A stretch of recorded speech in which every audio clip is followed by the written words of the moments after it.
आग का खेल खेलने वाले ये नहीं जानते कि पानी का आग से बैर है हमेशा का। आग कितनी ही खौफनाक सही, उसकी लपटों की उम्र थोड़ी है और गंगा के साफ पानी को आज बहना है, कल भी बहना है। ये पंक्तियां एक ऐसे आदमी ने लिखी हैं जिसका शहर बीते कुछ हफ्तों से सुर्खियों और टीवी स्क्रीन पर है, जहां चिड़ियों की चहचहाहट से ज्यादा बूटों की धमक सुनाई पड़ रही है। ये शहर है बरेली। बरेली में जुमे की नमाज के बाद जमकर हुआ पथराव, हिंसा बहुत भड़की।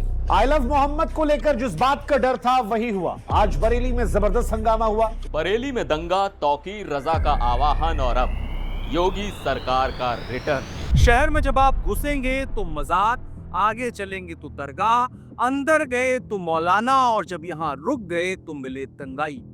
हजारों हरे झंडों और लाखों टोपियों से बनी ये तस्वीर बताती है कि कुछ तो ऐसा हुआ है जिसने इस रुहेलखंड की राजधानी, जिसे कभी नाथ नगरी कहा जाता था, उसकी तासीर बदल दी। सावन की कावड़ हो या नवरात्र की शोभा यात्रा, हर बार बरेली केंद्र बनता है दंगों का, मुल्ले मौलवियों की फसादी तकरीरों का, रोड पर दंगा मचाते अब्दुलों का। लेकिन दंगाइयों के पत्थर, हिंदुओं के आंसू और पुलिस की लाठियां हर बार एक सवाल छोड़ जाती हैं। सवाल कि हमेशा बरेली ही क्यों? आप इतना समझिए कि जिस बरेली को हिंदू नाथ नगरी के नाम से जानते और मानते हैं, एक वक्त ऐसा आया कि वही हिंदू अनाथ हो गए। एक वक्त ऐसा आया जब हिंदुओं की बहन बेटियां घरों से गायब हो जाती और उनका पता कभी नहीं चलता। एक वक्त ऐसा आया जब होली का मौका था और शहर गुलाल नहीं खून से लाल हुआ था। एक वक्त ऐसा आया जब हिंदुओं की दुकानों और घरों पर निशान लगाए गए और एक रात उन्हें आग के हवाले कर दिया गया। और गजब की बात यह है कि ये कोई बहुत पुराना इतिहास नहीं है और कश्मीर जैसा कोई मंजर भी नहीं। थोड़ा दिमाग पर जोर डालें और नजदीक के इतिहास के पुराने पन्नों को पलटें तो उन्हें देखकर आपके भी जहन में सवाल उठेगा कि हर बार बरेली ही क्यों? बरेली इस्लाम के सुन्नी व्यवस्था को मानने वाले मुसलमानों का सबसे सम्मानित स्थल है। यहाँ से बरेलवी मसलक की नींव पड़ी थी और नींव रखने वाले व्यक्ति का नाम था अहमद रजा खान उर्फ आला हजरत। आज यहाँ इनके नाम की मजार भी है, एक मस्जिद भी है। दुनिया भर के मुसलमान इस शहर से निकले फरमान या फतवे को बड़े गौर से सुनते और मानते हैं। ऐसा ही एक फतवा आया 26 सितंबर को आला हजरत के खानदानी वारिस मौलाना तौकीर रजा की तरफ से। कहा गया कि बहुत ही जिम्मेदारी के साथ अच्छे मुसलमानों और सच्चे हिंदुस्तानियों की तरह इस ज्ञापन में शामिल हो, अपनी बेदारी का सबूत दे, किसी तरह का गैर कानूनी या गैर शरई नारा न लगाएं। लेकिन असल में अंदर की बात कुछ और थी, इसीलिए हुआ कुछ और, यानी इस कहे का ठीक उल्टा। उत्तर प्रदेश पुलिस के उप निरीक्षक प्रमोद कुमार प्रभारी द्वारा लिखवाई गई एफआईआर में यह लिखा गया कि अब्दुल्ला मस्जिद के पास 150 से 200 लोग प्रशासन के विरुद्ध योजना बना रहे थे। पुलिस वालों को देखते ही वो तमाम लोग गुस्ताखे नबी की एक सजा, सरतन से जुदा के नारे लगाने लगे। इसके बाद अन्य इलाकों में मौलाना के उस अनकहे आदेश की तामीर हुई जो 5 व्हाट्सएप ग्रुप और एक फेसबुक पेज के जरिए 40,000 मुसलमानों के साथ सीधे तौर पर सर्कुलेट किया गया था। पूरे शहर में तनाव बढ़ने लगा। हाथों में पत्थर, डंडे, पेट्रोल बम लिए नमाज से निकली भीड़ के हौसले गलत फहमी में बुलंद थे। हाथों में आई लव मोहम्मद का विवादित पोस्टर था जो उनको कहीं ना कहीं मजहबी सनक से भरने की एक और वजह दे रहा था। भीड़ का 80% हिस्सा नाबालिग लड़कों का था। उनके कानों में वो भड़काऊ नारे और कस्में पूज रही थी जो आला हजरत के वारिस मौलाना तौकीर रजा के व्हाट्सएप संदेशों में पिरोकर आई थी। आशिके रसूल सड़क पर निकले और काफिरों का खून ना बहाए तो दिल की बेचैनी को करार कैसे आएगा? लेकिन करार नहीं आया, क्योंकि इस बवाली भीड़ पर उत्तर प्रदेश पुलिस का डंडा कहर बनकर टूटा। पुलिस ने बताया कि कुछ उपद्रवियों ने पुलिस के साथ अभद्रता और पथराव किया। पुलिस ने न्यूनतम बल प्रयोग करके भीड़ को तितर-बितर किया। पुलिस ने 2,500 अज्ञात लोगों पर इस बवाल के दौरान मुकदमा दर्ज किया है। उत्तर प्रदेश पुलिस और प्रदेश के मुख्यमंत्री योगी आदित्यनाथ दोनों के सामने सवाल था कि माफियाओं को मिट्टी में मिलाने और बर्फ जैसों की बर्फ पिघला देने के बाद भी ये हालात कैसे उत्पन्न हो गए कि कुछ लोग एक बार फिर से बरेली को जलाने का मौका पा गए। एक बार फिर से इसलिए क्योंकि हमारे इस सवाल का जवाब इतिहास में छुपा है। खैर, पुलिस ने 3 दिनों तक तफ्तीश की। हर सूचना, इनपुट, डिजिटल गतिविधियों को जब कायदे से देखा गया तो बात खुलनी शुरू हुई। प्लानिंग एक हफ्ते से चल रही थी। गौ तस्कर और पेशेवर अपराधियों जिनकी संख्या 1600 तक बताई जा रही है, मौलाना तौकीर के बाद दूसरा सबसे बड़ा आरोपी नदीम है, उसने व्हाट्सएप के जरिए उन लोगों के साथ कोऑर्डिनेट किया, यानी इन 1600 अपराधियों के साथ। और दूसरी तरफ मौलाना तौकीर रजा का वीडियो 1.5 GB के फ्री इंटरनेट के कदमों का सहारा लेकर पूरे बरेली और आसपास के जिलों के मुसलमानों की मोबाइल स्क्रीन पर घूमता रहा। इसके बाद जो हुआ उसकी कहानी हमने आपको बता दी। मैं इस घटना को कवर करने के लिए 2 बार बरेली गया और मैंने जो देखा वो ये था कि अगर पुलिस और सरकार की व्यवस्था ने उस दिन सक्रियता नहीं दिखाई होती तो शायद बरेली शहर और वहां के हिंदू 2010 का मंजर एक बार फिर से देख रहे होते। ये शहर जल रहा होता। बरेली के हिंदुओं ने भी हमसे यही बातें बताई। तो क्या लगता है, ये क्या चाहते हैं कि हिंदू अपना त्योहार ना मनाएं, हिंदू शांत रहें, अपने घरों में रहें? इन लोगों की मानसिकता तो यही है, ये सोचते हैं जैसे पहली सरकारों में कर पाते थे वो अब भी कर लेंगे। लेकिन योगी जी और हमारा प्रशासन, पुलिस, एसएसपी और डीएम साहब की सतर्कता की वजह से बहुत बड़ा कांड होते होते बच गया। अगर यही योगी जी की सरकार नहीं होती तो यहाँ पे कर्फ्यू लगा होता आज बरेली में। इतिहास में छुपी वजहों और पैटर्न को उससे पहले एक स्पष्ट बात के जरिए आप ये समझिए कि क्यों बरेली में हिंदुओं के खिलाफ माहौल इतनी आसानी से बन जाता है और शहर जलाने की तैयारी हो जाती है। इसकी पहली वजह है बरेली की डेमोग्राफी। आप समझिए कि बरेली जिले में 40 और शहर में 50% से अधिक मुसलमानों की जनसंख्या है और बरेली पूरी दुनिया और खासकर पाकिस्तान के लगभग 60% सुन्नी मुसलमानों के सबसे बड़े और आला दर्जे का मरकज है।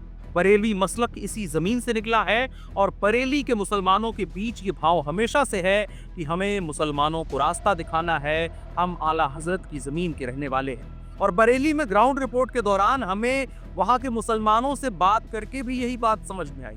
बरेली में मुसलमान अपनी आबादी के घनत्व और दुनिया भर के मुसलमानों का अटेंशन पाने के बाद हिंदुओं को लेकर नकारात्मक भावनाओं से परे हुए हैं। आपको मैं बताता हूं कि बरेली कोई पहली बार इस तरह की मजहबी सनक से उपजी घटना की जद में नहीं आया। इसकी दूसरी वजह है आला हजरत जैसी दरगाहें जो बरेली को एक बड़ा इस्लामिक केंद्र बनाती है और यहाँ के मुसलमानों को और अधिक मुसलमान बनने की प्रेरणा देती। आला हजरत जो बरेलवी मसलक के सबसे बड़े मौलानाओं में से एक है, उनका वारिस मौलाना तौकीर रजा जब से मस्जिद से अपना कदम बाहर निकाला है तब से ही हिंदुओं के खिलाफ एक तरह से कहें तो उसकी नजरें खून की प्यासी हैं। 1992 में जब बादरी ढांचा ढहाया गया था तब भी उसने बरेली में मुसलमानों में भाले और त्रिशूल बांटे थे। हालांकि तब मौलाना ने दंगे करवाने की कक्षा में एंट्री ली थी, इस वजह से वो फेल हो गया, लेकिन इसके बाद वो एक अच्छा तालिब बना। आला हजरत की दरगाह जहां उर्स पर पूरी दुनिया के लाखों मुसलमान इकट्ठा होते हैं, उसके वारिस ने उस नाम का पूरा फायदा उठाते हुए अपने जहरीले पंख फैलाने लगा। आम मुसलमानों के अंदर जो नफरत कहीं धूल की परत के नीचे दबी हुई थी उसे कुरेदना शुरू किया, सियासी तौर पर सक्रिय हुआ और उत्तर प्रदेश की सियासत मुसलमानों के अपीजमेंट की चाशनी का स्वाद चख चुकी थी। 2007 में जब मायावती की सरकार बनी तो मुसलमानों ने अपनी हिस्सेदारी दर्ज करवाई। कहते हैं मौलाना तौकीर ने अंदर ही अंदर बरेली के मुसलमानों को एकजुट किया और धीरे धीरे वो बरेली के मुसलमानों पर अपना नियंत्रण जमा चुका था और अंततः वो उनके वोटों का ठेकेदार बन चुका था। अब बरेली में सर्वमान्य बनने और अपीजमेंट की चाशनी का मजा लेने के लिए उसे मुसलमानों को एक वजह देनी थी, एक डर देना था। साल आया 2010 का। 27 फरवरी को पैगंबर मोहम्मद का जन्मदिन मुसलमानों ने धूमधाम से मनाया। जुलूस मोहम्मदी यानी 12 वफात का जुलूस निकाला गया। इसके बाद 2 फरवरी को होली है। ये दिन हिंदुओं के त्योहार का था, लेकिन इस दिन भी मुसलमानों ने बिना मौके के जुलूस मोहम्मदी निकालना तय किया।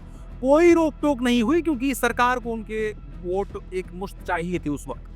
मौलाना तौकीर रजा का फरमान था कि जुलूस हिंदुओं के होली के दौरान ही निकलेगा और पिछली विधानसभा में मदद और पिछली लोकसभा चुनाव में मौलाना ने आसपास की 4 मुस्लिम बहुल सीटों पर अपने उम्मीदवारों को उतार कर ये बता दिया था कि या तो हमारी बात मानी जाए या हमें मनवाना आता है। खैर जुलूस निकला। दूसरी तरफ हिंदू अपना होली का त्योहार मना रहे थे, लेकिन 2:30 बजे कहानी अचानक बदल गई। मुसलमानों की भीड़ ने चाहबाई से आने वाला अपना पारंपरिक रास्ता बदल दिया। हिंदू जहां होली खेल रहे थे जुलूस उस तरफ चल पड़ा। हिंदुओं ने रोका, बहस हुई, फिर बहस शांत भी हुई, लेकिन शांत होने के लिए नहीं।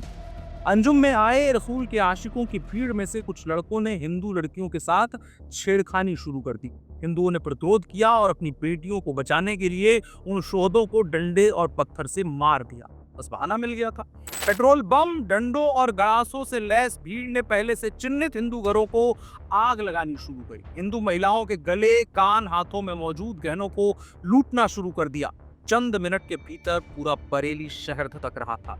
कुहाड़ीपारा, शादाना, डेलीपार, संजय नगर, बानखाना और किले के इलाकों में पहले से मौजूद दंगाइयों ने आग लगानी शुरू कर दी और अनगिनत दुकानें चलाई। मौलाना तौकीर रजा ने बयान दिया कि जिस व्यक्ति ने हमारे अंजुमनों को रोकने का प्रयास किया है, हम उसके घरों में आग लगाएंगे। इस बयान के बाद मौलाना को मजबूरी में गिरफ्तार किया गया। कर्फ्यू ने पूरे शहर को जकड़ रखा था। हिंदू अपने घरों से बाहर निकलते हुए डर रहे थे। 17 हिंदू लड़कियां अपने घरों से गायब थी। लेकिन आला हजरत के वारिस को पुलिस ने पकड़ रखा है। ये मुसलमान कैसे बर्दाश्त कर लेते? कर्फ्यू के बीच जब होली हिंदू नहीं खेल पा रहे थे, तब 30,000 मुसलमान उसी इस्लामिया ग्राउंड में धरने पर बैठे थे, जहां जाने की जिद अभी 26 सितंबर के दिन भी मुसलमान कर करके बेकरार थे। वहां डीएम और डीआईजी का ट्रांसफर किया गया और मायावती की सरकार ने इस हिंदू विरोधी दंगे के मास्टरमाइंड माने जाने वाले मौलाना तौकीर रजा को दबाव में छोड़ दिया।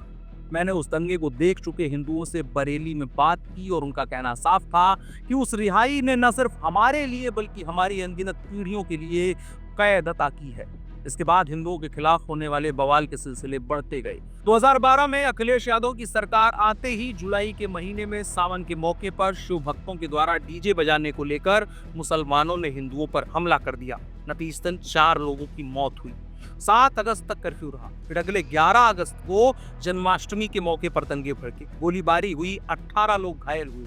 इसके बाद मानो एक चलन बन गया कि साल के हर तीसरे चौथे महीने या तो हिंदू मंदिरों पर हमला किया जाने लगा या राह चलते हिंदुओं को किसी न किसी वजह से परेशान किया जाने लगा। अखिलेश यादव की सरकार ने हिंदुओं के धार्मिक कार्यक्रमों के दौरान डीजे बजाने पर प्रतिबंध लगा दिया। और तीसरी वजह यह भी है कि यहाँ चुनावों को जीतने के लिए जो अपीजमेंट का कार्यक्रम शुरू हुआ, उसकी वजह से कई सरकारों ने मुसलमानों के गुनाहों पर एकदम से ही आंखें बंद कर दी। मैं आपको बताऊं कि 2010 में मौलाना और उसके समर्थकों को जो सरकारी संरक्षण प्राप्त हुआ, उसके बाद आज 2025 तक कम से कम 25 बड़ी ऐसी घटनाएं हुई जिसमें हिंदू पीड़ित है। कभी मंदिरों पर हमला किया गया, कभी हिंदू व्यापारियों को निशाना बनाया गया, कभी कांवड़ यात्रियों पर हमला किया गया और कभी हिंदू लड़कियों को निशाना बनाया गया और उनका जबरन धर्मांतरण करवाया गया। अभी इसी साल बरेली पुलिस ने एक गांव के भीतर मदरसे के अंदर चलने वाले इस्लामी धर्मांतरण गैंग का पर्दाफाश किया था। आप समझिए कि बरेली शहर करीब 15 से 16 किलोमीटर का शहर है। 8-10 इलाके इसके मुख्य इलाके हैं और वो सभी इलाके आपको इस्लामिक रंग में पूरी तरह से रंगे नजर आएंगे। हर तीसरे कदम पर आपको एक मस्जिद, मजार या मदरसा मिलेगा। सड़क पर कब्जा करके बनी कई मज़ारें आपको दिख जाएंगी।